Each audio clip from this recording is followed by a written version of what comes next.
ভিডিওটা শুরু করার আগে তোমরা নিয়ে আপনারা যে যেখানে আছেন সাবধানে থাকবেন, সতর্ক থাকবেন। আর প্রতিদিন চাকরি ভিডিও পেতে চ্যানেলটা সাবস্ক্রাইব করে পাশে থাকা নোটিফিকেশন বাটনটা ক্লিক করে রাখবেন। আজকে আমরা কথা বলবো হচ্ছে বেঙ্গল কমার্শিয়াল ব্যাংক নিয়ে।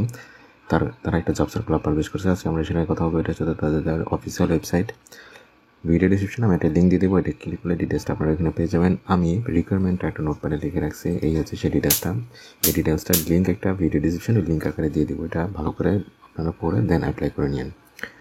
Bengal commercial bank PLC will be recruit for the পোস্টের নাম হচ্ছে সিস্টেম অ্যাডমিনিস্ট্রেটর অফিসার ইও। Interested candidate can apply till March, মানে মার্চের 31 তারিখ পর্যন্ত আপনারা অ্যাপ্লাই করতে পারবেন। কোম্পানি নেম তো বলেই দিলাম, বেঙ্গল কমার্শিয়াল ব্যাংক। আর ডিপার্টমেন্ট হচ্ছে ইনফরমেশন টেকনোলজি ডিভিশন। পোস্টের নাম হচ্ছে সিস্টেম অ্যাডমিনিস্ট্রেটর অফিসার ইও। আর নাম্বার অফ পোস্ট ওরা উল্লেখ করে নেই, মানে নট ডিটারমাইন কয়জন নিচ্ছে সেটা উল্লেখ করে নেই।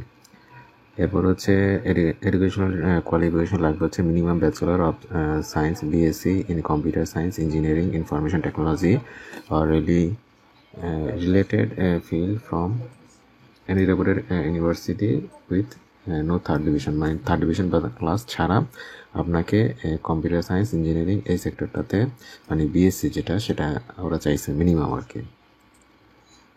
এরপরে এক্সপিরিয়েন্স হচ্ছে minimum 5 years job experience including 2 years job experience in similar job preferably in a bank or financial institution, মানে আপনাকে 5 বছরের এক্সপিরিয়েন্স এবং 2 বছর এই সেক্টরটাতে সিমিলার সেক্টরটাতে কাজের যে এক্সপিরিয়েন্স সেটা প্রেফার করবে, সেটা যদি হয় ব্যাংকে এবং ফিনান্সিয়াল ইনস্টিটিউশনের।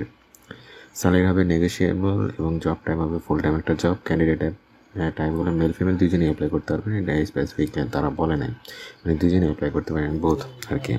এজ লিমিটটা তারা এখানে উল্লেখ করে নেই। ওয়ার্ক প্লেস হবে ঢাকাতেই এবং অ্যাপ্লিকেশন রুলস হচ্ছে আপনাকে অ্যাপ্লাই করতে হবে বিডি জবসের মাধ্যমে। তারা বিডি জবসের মাধ্যমে সার্কুলারটা পাবলিশ করছে, ওইখান থেকে আপনারা অ্যাপ্লাই করে নিন। এবং এটার ডেডলাইনটা অবশ্যই খেয়াল রাখবেন যে 31 মার্চ পর্যন্ত। আজকে ভিডিওটা করতে হচ্ছে 13 তারিখ আর কি, 13 মার্চ। আর এটা লাস্ট এটা হচ্ছে 31 মাস মানে মার্চ। মোটামুটি বেসিক সবগুলো তো বলিয়ে দিলাম। কোনো সমস্যা হলে ভিডিও নিচে কমেন্ট করবেন। তাহলে আজকে এই পর্যন্তই, ভালো থাকবেন। আল্লাহ হাফেজ।